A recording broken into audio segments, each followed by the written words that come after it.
আসসালামু আলাইকুম, কেমন আছেন সবাই? আশা করি অনেক অনেক ভালো আছেন। বরাবরের মতন হাজির হলাম আরেকটি নতুন ভিডিও নিয়ে।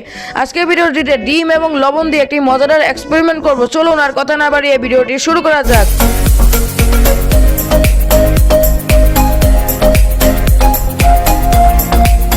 এই এক্সপেরিমেন্টটি করার জন্য আমাদের লাগবে হচ্ছে কাচের দুটি খালি গ্লাস, দুটি ডিম এবং লবণ। এখন এক্সপেরিমেন্টটি করার জন্য গ্লাস দুটি নিব আর গ্লাস দুটির মধ্যে পরিমাণ মতো পানি ঢেলে নিব। এখন দুটি গ্লাসের মধ্যে দুটি ডিম ঢেলে দিব। এখন দেখতে পাচ্ছেন যে ডিম দুটি কিন্তু দুটি গ্লাসের নিচের দিকে ডুবে রয়েছে। এখন দুটি গ্লাসের মধ্যে একটি গ্লাসের ডিম চামচের মাধ্যমে বের করে নিব। দেখতে পাচ্ছেন এই গ্লাসের ডিমটি কিন্তু বের করে নিয়েছি। এখন এই গ্লাসের পানির সাথে 3 থেকে 4 চামচ লবণ মিক্স করে নেব।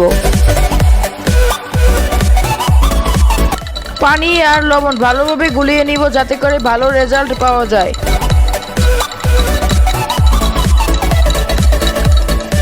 দেখতে পাচ্ছেন লবণ মিক্স করা হয়ে গেছে। এখন গ্লাসটির মধ্যে আবার ডিমটি দিয়ে দিব।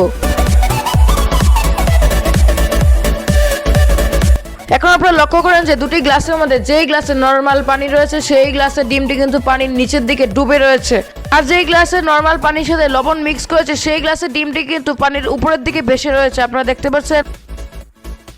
আমি যদি এই ডিমটিকে হাত দিয়ে চাপ দিই তাহলে কিন্তু দেখতে পাচ্ছেন ডিমটি কিন্তু আবার উপরের দিকে আসছে। যতবারই চাপ দিয়ে নিচের দিকে যাওয়ার পর উপরের দিকে কিন্তু ডিমটি আবার উঠেই আসছে। এখন এটা কিভাবে হচ্ছে চলুন জেনে নেওয়া যাক। তো এর পিছনে কাজ করছে হচ্ছে আমাদের সায়েন্স। এই গ্লাসটিতে সবাই লক্ষ্য করেন যে পানির ঘনত্ব থেকে ডিমের ঘনত্ব বেশি হওয়ার কারণে ডিমটি কিন্তু পানির নিচের দিকে ডুবে গিয়েছে।